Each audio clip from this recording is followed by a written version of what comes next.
Welcome to Scrum Masters Elite_UK, the place for deep rugby analysis and the lessons sport teaches after every match. Don't forget to subscribe to the channel and follow along with us. After England's defeat to Italy in the Six Nations, sport has always carried a special kind of power. It is not just numbers on a scoreboard, nor only the fierce contests on the field. It is also a reflection of emotions, expectations, and the deeper lessons about human nature. England's 23-18 defeat to Italy at Stadio Olimpico in the Six Nations Championship left me with many thoughts.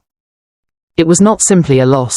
It felt more like a moment that forces fans to pause and look deeper into what is happening inside the team. When watching this match, my first reaction was not anger or extreme disappointment. Instead, it was reflection, because sometimes in sport, defeats reveal far more than victories. When expectations collide with reality. For a long time, England has been considered one of the most formidable forces in European rugby. Because of that, whenever they enter tournaments like the Six Nations, fans naturally carry high expectations.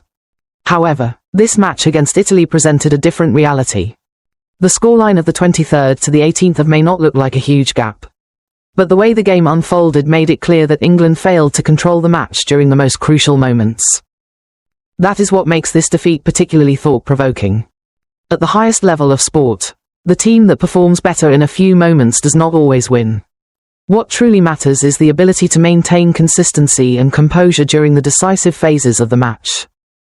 In this aspect, England struggled. Rare bright spots. Despite the disappointing result, the match still revealed some positive signs from a few individuals. For example, Elliot Daly offered a valuable tactical option when he came on to play at fullback. His left-footed kicking provided the team with another method of controlling territory. His ability to deal with high balls also felt more reassuring compared with previous matches. Tom Roebuck was another player who left a positive impression. After a less convincing performance in the previous match, he proved that the coaching staff's faith in him was not misplaced. His aerial ability and the danger he posed with the ball in hand suggest significant potential if developed properly.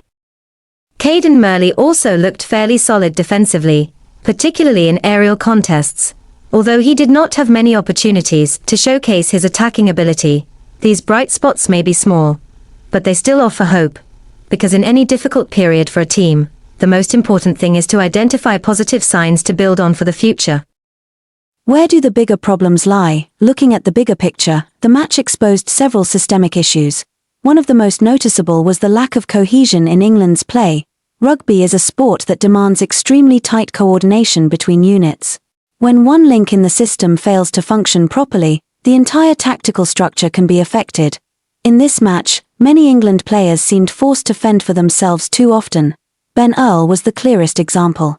He showed tremendous fighting spirit and repeatedly carried the ball forward, yet he often lacked the necessary support from teammates around him. As a result, his individual efforts sometimes felt isolated. Another issue was the team's ability to control the tempo of the game. During the middle of the second half, when the match entered its decisive phase, England could not maintain their initiative. A few ineffective tactical decisions, combined with individual errors, gradually allowed Italy to take control. In big matches, small details like these can ultimately determine the outcome. Discipline, an often underestimated factor. Another aspect that left me thinking after the match was discipline. In rugby, discipline is not just about avoiding penalties. It also relates to focus, composure, and emotional control in moments of high pressure. Several penalties in the match had a significant impact on the flow of the game. When a team is forced to play with fewer players during key periods, it almost always creates a major advantage for the opposition. This is a lesson not only for England, but for any team.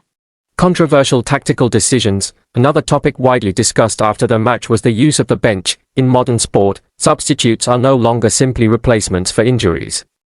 They are often considered a strategic tool, players who can change the tempo of the game or bring fresh energy. In this match, the relatively late introduction of substitutes raised many questions. When a team needs change, waiting too long can sometimes allow opportunities to slip away. Of course, from the outside we cannot fully understand all the factors the coaching staff must consider.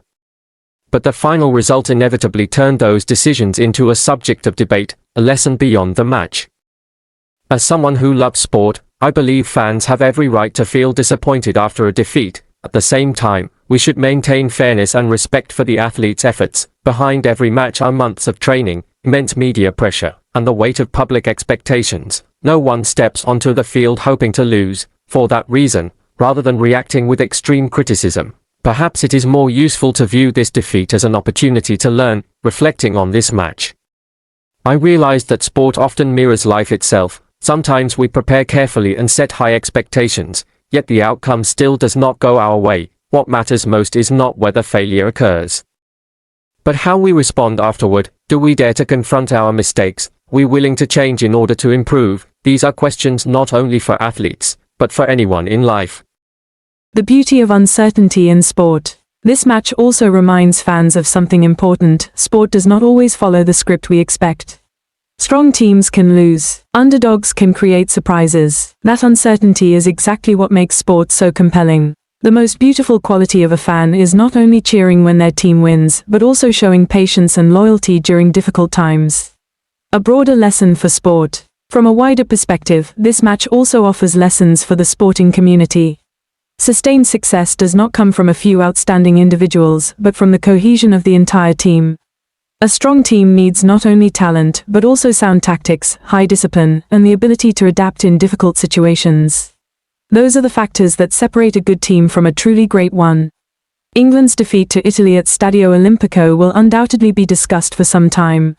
But viewed positively, it could also become an important turning point. Sometimes defeats act as catalysts for change. The key question now is how England will respond after this match. Will they learn the necessary lessons and return stronger? Or will this simply become another defeat that fades with time? The answer still lies ahead. But for me, the most valuable thing after watching this match was not the final score. It was the reflections on sporting spirit, perseverance, and how people face failure. Because sometimes, it is in the most difficult moments that we learn the most important lessons. Thank you for watching Scrum Masters Elite_UK. Sport isn't just about winning, it's also about the lessons we learn from defeat. See you in the next video.